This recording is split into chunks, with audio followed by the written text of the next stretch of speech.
राधे कृष्णा दोस्तों, आप सभी को हमारे संस्कारी संध्या चैनल में स्वागत है। आइए जानते हैं कि कल 2 अक्टूबर को सर्व पितृ अमावस्या को ये उपाय करने से कुंडली दोष खत्म हो जाती है। चलिए और पूरी जानकारी इस वीडियो के माध्यम से बताऊंगी। जिन लोगों की कुंडली में पितृ दोष बनता है उन्हें कई तरह की परेशानियों का सामना करना पड़ता है। पितृदोष के कारण परिवार के सदस्यों के बीच मनमुटाव, अशांति, संतान सुख में बाधाएं, धन हानि, अचानक से बीमारी और मान सम्मान में गिरावट देखने को मिलती है। वैदिक ज्योतिष शास्त्र के अनुसार किसी जातक के जन्म के साथ ही आकाश मंडल में ग्रहों और नक्षत्रों की मौजूदा स्थितियों के आधार पर कुंडली का निर्माण होता है। जातक की जन्म कुंडली में उसके संपूर्ण जीवन में घटने वाली सभी तरह की घटनाओं के बारे में कई महत्वपूर्ण जानकारी छिपी हुई होती है। वैदिक ज्योतिष के अनुसार कुंडली में कई तरह के शुभ और अशुभ दोनों ही तरह के योग बनते हैं। जन्म कुंडली में शुभ योग बनने से जातक का जीवन सुखी, आनंद और धन धान्य से परिपूर्ण होता है। ऐसा जातक अपने थोड़े से ही प्रयास में बहुत बड़ी सफलता को हासिल कर लेता है।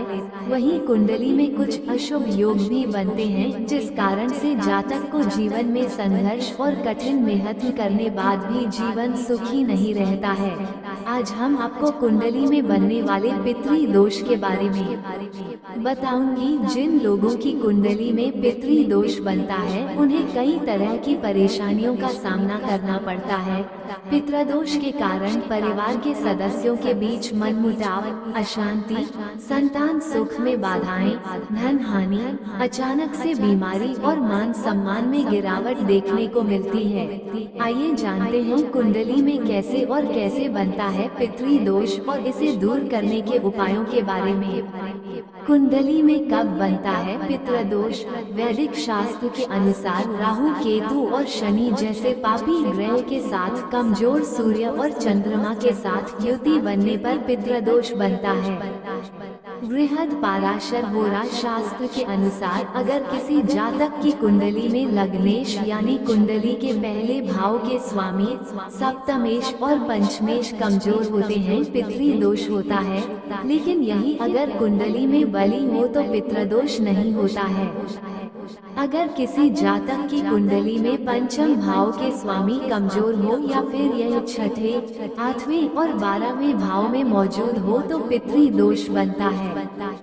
कुंडली के पंचम भाव में राहु, केतु, शनि या मंगल जैसे अशुभ ग्रहों का प्रभाव होने पर पितृ दोष लगता है।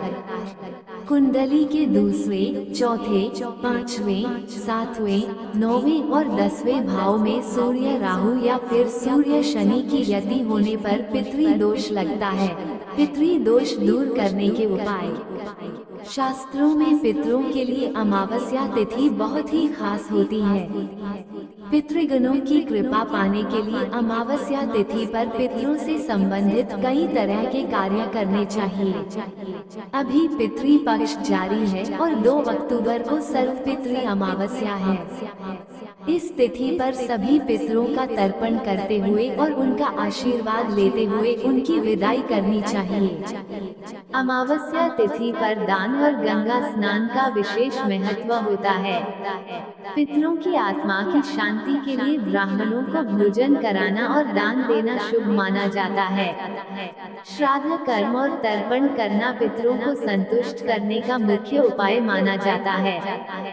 श्राद्ध कर्म में पितरों को अर्पित भोजन, जल और तर्पण किया जाता है। दान से पितरों की आत्मा को शांति मिलती है और वे अपने वंशजों को आशीर्वाद देते हैं। इसके साथ साथ अन्न, जल और फल भी दान करना चाहिए। पितृ पक्ष चल रहा है, ऐसे में पितरों को खुश करने के लिए लोग कई उपाय अपना सकते हैं। इससे न केवल आपकी पूजा सफल होगी बल्कि पितरों की कृपा से आपके बिगड़े काम भी आराम से सफल हो जाएंगे। शास्त्रों के अनुसार पितृ विसर्जन अमावस्या पर यदि एक खास उपाय किया जाए तो पितृ प्रसन्न होकर धरती लोक से अपने लोक चले जाते हैं और परिजनों पर सदैव कृपा बनाए रखते हैं। अमावस्या पर करें पितृ विसर्जन। हरिद्वार के ज्योतिषाचार्य पंडित श्रीधर शास्त्री ने लोकल 18 को बताया कि इस साल पितृ विसर्जन अमावस्या 2 अक्टूबर को होगा।